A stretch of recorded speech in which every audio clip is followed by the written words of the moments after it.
Myself, Shobhan Dogra. I am currently working as a lecturer in mathematics at Mendipur Sadar Government Polytechnic. Today, I will deliver a lecture on probability and some terms related to probability. The outline of my lecture are: first one is concept of probability, second one is some terms related to probability. Now I come to the concept of probability. Before coming to the definition of probability, we have to know the meaning of the term probability. In our daily life, we often speak in the manner the chance of winning of Indian cricket team against Australian cricket team in a cricket match is 2 by 3. What does this imply? What is the significance of this statement? The interpretation of this statement is that if Indian cricket team plays a series of 3 matches against Australian cricket team under a set of identical conditions, then Indian cricket team wins 2 matches. If a series of large number of matches is organized, then this ratio goes to 2 by 3. One cannot predict exactly which team will win in a particular cricket match. This is the concept behind probability. Now I come to some basic terms related to probability. I come to the definition of random experiment. Random experiment is an experiment which can be repeated for a large number of times under a set of identical conditions, and the exact outcome of this experiment is unpredictable, but all possible outcomes can be described prior to the experiment. Example of a random experiment: a coin can be tossed for a large number of times under a set of identical conditions. Here the possible outcomes are head and tail, but one cannot predict the exact outcome from a single coin toss. Thus, tossing of coin is an example of a random experiment. Now I come to the definition of sample space. The set of all possible outcomes of a random experiment is called a sample space. In general, sample space is symbolized by capital S. In case of coin toss, the set of all possible outcomes is capital S equal to head comma tail. This is an example of a sample space. Now I come to example 2 of a sample space. In case of dice throw, the set of all possible outcomes is capital S equal to phase 1, phase 2, phase 3, phase 4, phase 5, phase 6.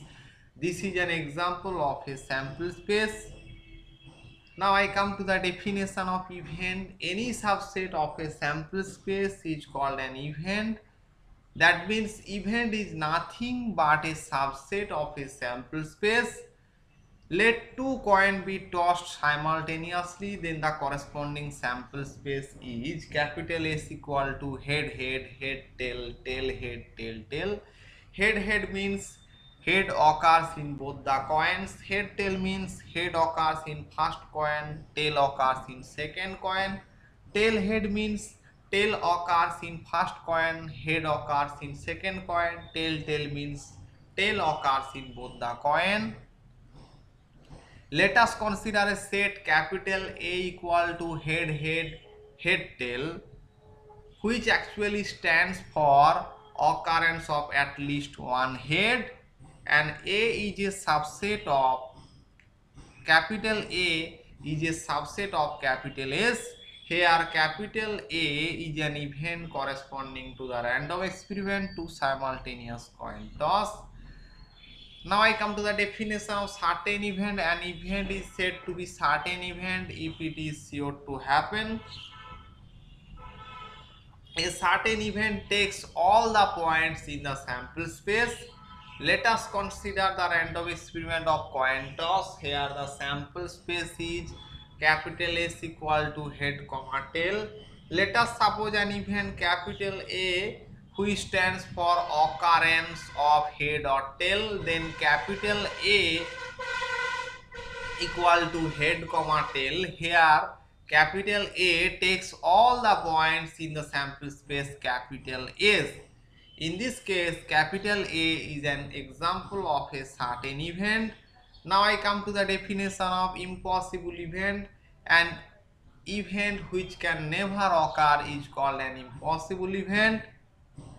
An impossible event takes no point in the sample space.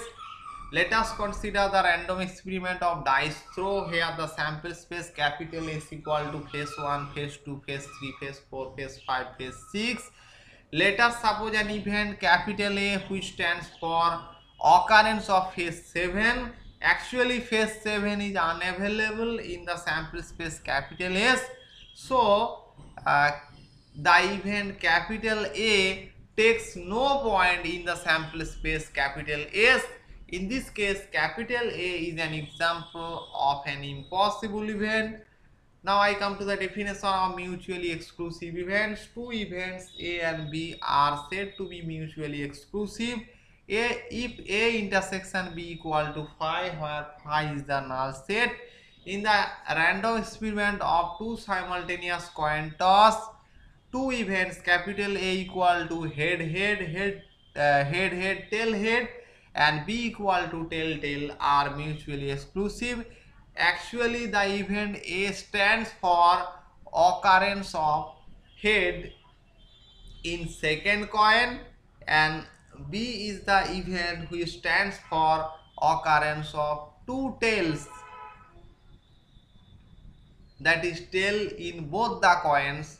Here A equal to head tail head, and B equal to tail are mutually exclusive because they have no common sample point. Now I come to the definition of exhaustive events. Two events A and B are said to be exhaustive if A union B equal to capital S, where capital S is the sample space. In the random experiment of dice throw, two events capital A equal to phase 1, phase 3, phase 5, and B equal to phase 2, phase 4, phase 6 are mutually exhaustive because A union B equal to capital S. Here capital A is the event which stands for occurrence of odd faces in dice throw, and B is the event which stands for occurrence of even faces in dice throw. Here A and B are mutually exhaustive because A union B equal to capital S, and capital S is nothing but the sample space of the corresponding random experiment. Now finally, thank you everyone for listening my lecture.